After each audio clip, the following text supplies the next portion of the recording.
اور ایک بیسٹ جو ہے وہ ڈیل ہو. یہی کچھ پیپلز پارٹی کرتی رہی. بالآخر تو کوئی نہ کوئی ریکنسیلیشن بار بار کرنی پڑی نا. اگر نہیں کریں گے تو پھر آپ اسٹیٹ کو رن نہیں کر سکتے. ابھی بھی جو ہمیں نظر آ رہا ہے, آپ دیکھیے کہ نیریٹو کی بجائے, نیریٹو اپنی جگہ, ہمیں مسلم لیگ نواز میں 2 اسٹریٹجیز نظر آتی ہیں.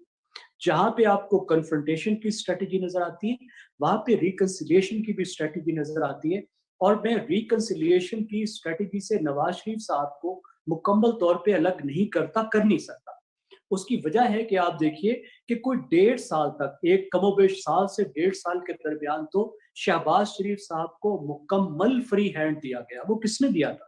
نواز شریف صاحب نے دیا تھا نا, کہ آپ اپنی ریکنسیلیشن کی جو اسٹریٹجی ہے اس کو آزما لیں, کوئی رستہ نکلتا ہے تو نکال لیں.